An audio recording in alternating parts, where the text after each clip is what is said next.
치박건물 해결사멘토 전현진입니다. 여러분들 반갑습니다. 자, 이번에는 생활형 숙박시설 같은 경우에 여러분들이 그 직영을 하는 경우에 물론 그 직영하는 그 위치와 그 상태라든지 그 곳에 있는 상황에 따라서 여러분들 자율적으로 하도 됩니다. 하도 되는데 이런 여러 가지들은 좀 여러분들이 미리 사전에 계획을 잡아놨고 한번 진행을 해보시는 게 어떻겠나라고 하는 겁니다. 그러니까 호텔에 대한 인력 배치가 되는데요. 기본적으로 전제 사항은 그 업무 자동화 시설이 여러분들이 좀 도입되어 있는지, 여러분들 도입할 건지 안 도입할 건지 이런 부분에 따라서 인력도 배치가 좀 달라질 수 있을 거죠. 그리고 고객에게 제공하고자 하는 서비스 질을 얼마만큼 높일 것인지 뭐 이런 거에 따라서도 많이 달라질 수 있는 상황입니다. 전제 조건은 그런 겁니다. 먼저 그 호텔 인력 배치하기 전에 먼저 여러분들이 업무 운영 범위를 갖다가 설정해야 될 거라고 좀 봅니다. 그래서 호텔 운영 관리를 직영으로 할지 위탁으로 할지를 범위를 설정해야 됩니다. 그러니까 그 직영으로 하되 특정한 부분만 어떤 그 위탁을 준다는 거, 다시 용역을 준다 이런 말도 하기도 하고요. 뭐 그럴 수도 있습니다. 그래서 어느 부분까지를 내가 직접적으로 그 인력을 제가 그 여러분들이 채용하고 해야 할 것인지, 어느 부분은 그냥 외주로 용역을 넘길 것인지 이런 범위는 한번 설정을 해보시는 게 좋을 것 같아요. 그래서 예를 들어서 뭐 청소하고 린넷 등은 외주로 지금 넘긴다든지, 어, 그 어느 호텔들은 보면 상가들도 있고 그렇기 때문에 상가들에 대해서는 아케이드가 있는 경우에는 좀 어떤 식으로 지금 그걸 좀 업종을 좀 분류시켜가지고 그걸 지금 직영으로 할지 그 외주로 넘길지 이런 부분 한번 좀 살펴봐야 될 부분인 것 같습니다. 인원 산출의 보통 방법은 이게 첫 번째로는 예산 대비 인원인데요. 그 예산 대비 그 인원은 추정 매출액에 그 여러분들이 대략적으로 매출을 한번 내봐주셔야 되겠죠. 그래서 추정 매출액의 20%에서 30% 수준에서 그 인원수라든지 인건비를 산출 및 결정을 해야 되는 거죠. 뭐그 정도 한번 잡으면 되겠나 싶은데, 물론 그 아까 제가 말했듯이 전제 상황에 따라 가지고 이 25%에서 30% 수준보다 더 낮을 수도 있고요. 조금 서비스 질을 높이겠다 좀 더 높을 수도 있고 하는 부분은 여러분들이 그건 고려하셔가지고 하셔야 됩니다. 그 다음에 시설 규모하고 업무량 비교를 좀 산출을 해야 되는데, 보통 우리가 그 개업 전에는 업무량 추정이 좀 쉽지가 않죠.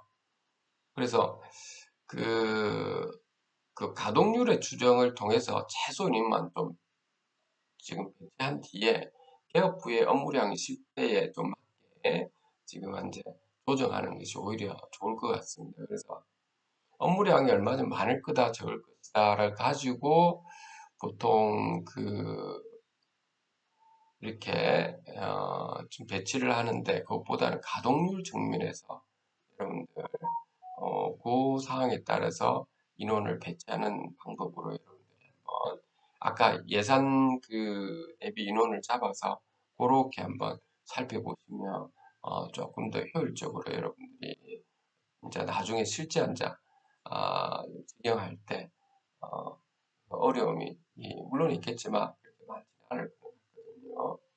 그 다음에 숙박 부분의 인원 산출 그 방법인데, 룸메이드 같은 경우도 있죠. 여러분들 객실수 10개에서 20객실 다 한 명을 둬야 될지 이런 거는 여러분들이 아까 제가 전제 조건에 따라서 약간 달라질 수는 있지만, 하여튼 여러분들 적절하게 그렇게 한번 룸메이드는 객실수에 따라서 몇 명을 둘지 한번 이런 식으로 한번 계획을 잡으시고요.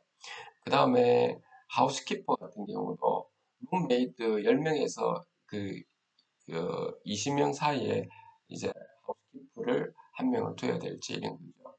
하우스피크 같은 경우는 거기에 있는 객실에 있는 시설물이라든지 점검을 하는 사람들이죠.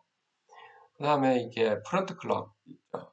이런 분들은 객실 수가 뭐 20에서 30 객실 다 한 명을 둬야 될지, 아니면은 1시간 업무들이가 30건 다 한 명을 둬야 될지, 이런 것을 여러분들이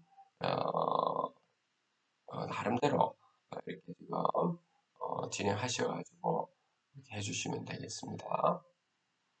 그 다음에 공용 청소인데요. 공용 청소 부분은 30평당 한 명을 뭐 둘지 아니면 외주 용역으로 두어야 될지 이런 부분인데, 보통 생활형 숙박시설이나 뭐 이런 곳들은 여러분들 그 관리단에서 이거는 공용 청소나 이런 걸 다 하는 거죠. 그렇게 하는 게 오히려 여러모로 비용이 좀 절감이 되죠. 그렇지 않고 이런 부분까지도 호텔에서 하게 되면 비용이 굉장히 예산 대비 인원이 굉장히 많이 늘어나는 부분이 있기 때문에 되도록이면 관리단과 호텔 운영은 별개 사항으로 여러분들 제가 예전부터 이렇게 말씀을 잘 드렸습니다. 그래서 관리단은 건물 보존 관리에 대해서 관리단에 있는 관리인과 관리위원은 건물 보존 관리를 잘 해야 되고, 거기에 좀 전문적인 실무 능력을 가지고 또 지식이나 여러 가지 가지고 있어야 됩니다. 그리고 호텔 운영 같은 경우는 별도로 영업이기 때문에 어떻게 하면 경영을 잘 하는가에 관심을 두고 진행하셔야 되는 거죠. 그리고 또 호텔 같은 경우는 어떤 곳은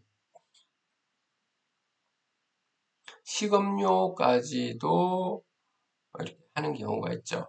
보통 뭐 영어로 F&B라고 하죠.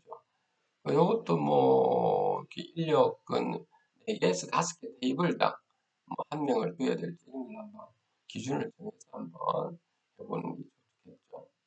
게다가 요거는 내가 뺐는데 그 사항에 따라서 좀 다르기 때문에 연애 부분도 있겠죠, 여러분들. 일단 뭐 연회장 같은 경우는 어떤 식으로 할지, 그 자석수에 따라 가지고 해야 될지, 또 가동률에 따라서 사람의 인력을 배치해야 될지, 뭐 이런 것들은 여러분들이 살펴보시고 좀 하시면 되겠습니다. 그리고 조리 부분도 있을 겁니다.